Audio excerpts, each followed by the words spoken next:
Talks&Folks concept at the HR Week conference will be presented by Dusan Basalo. Each day, Dusan will have guests from diverse business fields who will share their knowledge valuable to each HR professional. Welcome, Dusan. Is it working out? Yes, all good. Amazing. So I just wanted to say that we will be meeting here every day this week. So you will have great guests. I'm really looking forward to all of the content that you've prepared. And I'm going to leave it up to you now. Good luck. Thank you. Thank you. So hello, everyone. My name is Dusan Basalo, and I'm a CEO of a company called Talks&Folks. Talks&Folks is a managerial agency that represents some of the best business professionals in the market who are willing to share their knowledge and experiences as mentors or keynote speakers. So in the next 5 days, as Joanna said, we will present you some of our amazing mentors and amazing speakers through 20 minutes chat format. So be with us every day at 1 p.m. So today we will start with an amazing guy. He's a very inspirative person, very inspirative business leader. And also he's the owner of a skill called Bird Eye View. It means that he can easily decomplex very, very critical and business challenges. And also he's sports and travel enthusiast with high level of emotional intelligence. Our today's guest is Mr. Mihailo Jankovic, who is really, let's say, a rock star when it comes to leading business through transformations, through strategic transformations and turnarounds, and also through organizational restructuring. Mihailo was the market manager for Coca-Cola company for Serbia, Montenegro, and Albania. Later, he was the CEO of Kniaz Miloš company, and today he's CEO of a company called Nectar. So, Mihailo, hello. Mihailo is also joining us. Let's hope we will not have some additional technical issues. Okay, let us chat a bit. Yes. Yeah. So can you tell me more about the mission of Talks&Folks, for example? Yeah, well, as I said, the basic concept is to gather some amazing people, not just from business, but also from sports, from music industry, from science, the people who are very successful in their work and are ready to share their knowledge with some other people through mentoring one-on-one, through keynote speaking at the conferences and so on. So basically the idea is to have this global sharing of knowledge. And here is Mihailo finally. I can join. I don't know if you can hear me, but yes, we can hear you now. So let's use the momentum. Yeah. Okay, so Mihailo, welcome again. Thank you for being with us. And since the topic of today's speech is of today's agenda of the HR Week is strategic HR, basically, I wanted to ask you at the beginning, what is strategic HR in your opinion? What do you consider as strategic HR? Thank you. I'm glad to be with you. Thanks for the invitation. Basically, what we consider often as HR is only the basic HR, which is employment contracts, attendance, payroll. And I really see it as a basic thing, as something which is mandatory.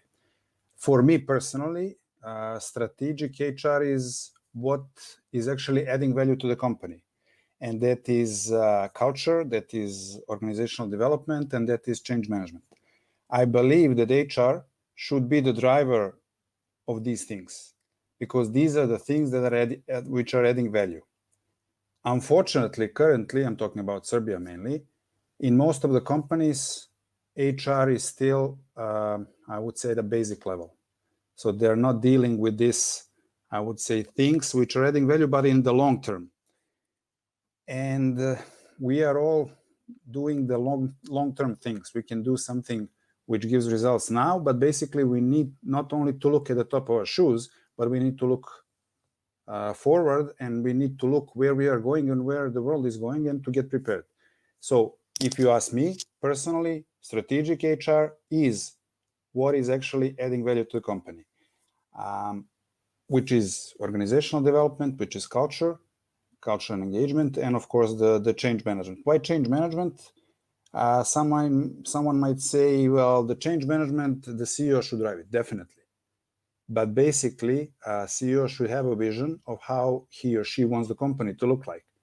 But you need someone who is operationally involved, who understands, and who is pushing it daily in that direction. And on Friday, I will have a keynote here on the HR Week with the topic why HR never becomes a CEO. So I have an idea to ask each one of my guests in the next 5 days the same question. So in your opinion, why HR never or almost never becomes a CEO of a company? I think it's a very good question, actually, and it can open a lot of discussions and debate. But maybe just to add on your previous question, if you have a dilemma whether you are doing HR on a strategic level or not, this is for the HR audience. The best indicator is think about if you are responding to requests from your colleagues, or you are driving the change and you are thinking about how the company should look like in the future and doing all the activities in that direction. Regarding your question, which I like very much, because it's not only connected to HR. I believe it's a broader issue. Yes, it is a fact that very few HR people become CEOs. And if we want to dissect, we need to go a bit back and think of why that is happening. In my opinion, one of the major reasons is that companies are not good at building succession pipelines. So basically, they have it on paper, but in order for any head of function to become CEO, you really need to work diligently on expanding the knowledge and skills. That is not only for HR, that is also for finance, that is also for commercial guys. And not many companies are good at it. And what happens in reality is that promotion to the CEO positions are made in an urgent manner. What happens? CEO leaves, they have a dilemma. Do I bring the outsider or do I promote from the inside? Then they look inside and they say, okay, but no one is ready yet, which is a problem because you didn't work properly in timely manner to develop them to be ready. And then if you need to promote someone, usually you go with a safe choice or safe bet, let's say, which is, let's go with the finance guy. He will keep care of, money or cash, or maybe the commercial guy.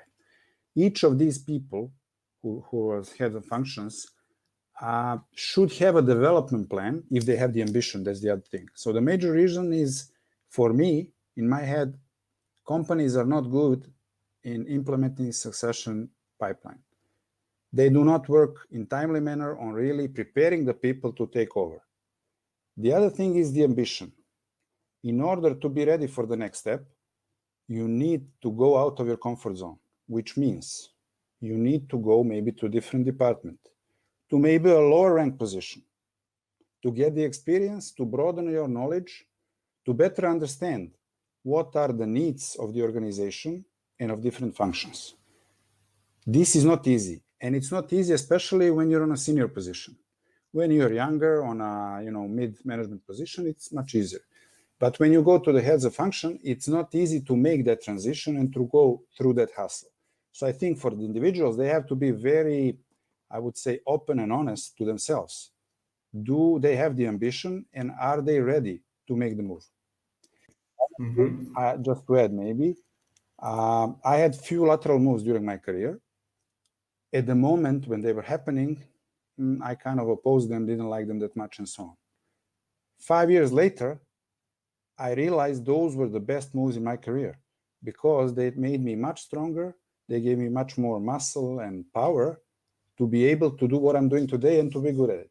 So I would encourage and urge each and every individual to get out of the comfort zone, to go to a different department.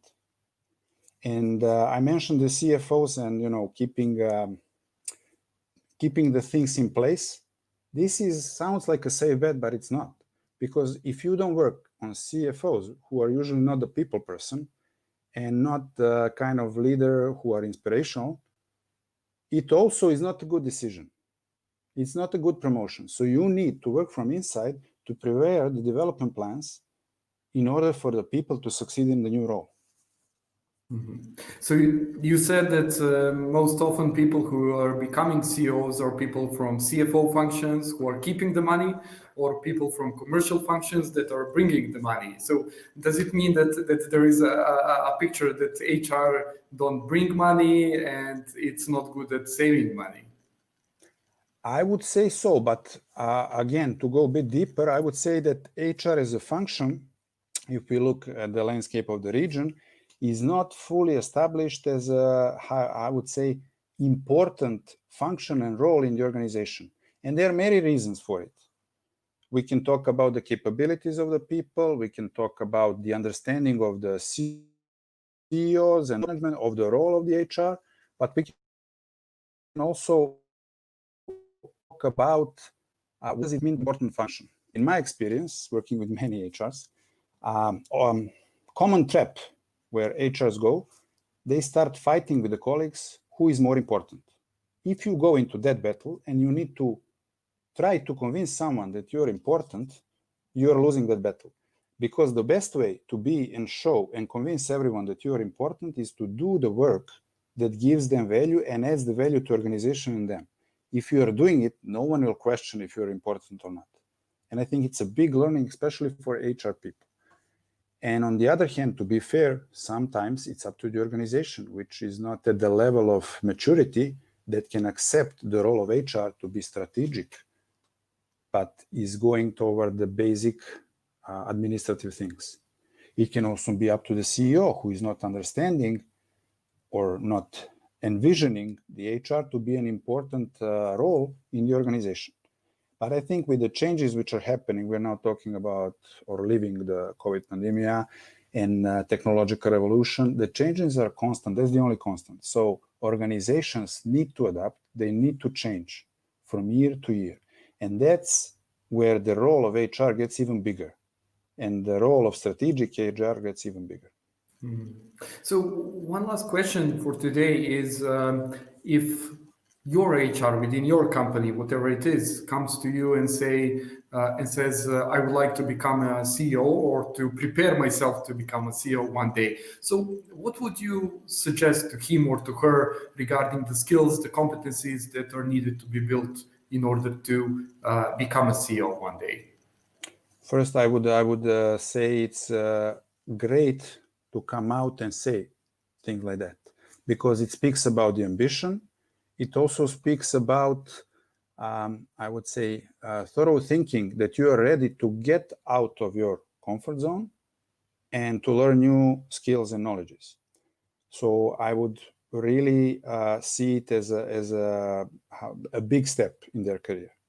That's the first thing. The second thing, for HR people, what is common, we cannot generalize, but usually they are more into influencing other people, function, understanding the organization, but they need to go deeper into understanding the core of the business, which is different in every company, in every industry, and so on.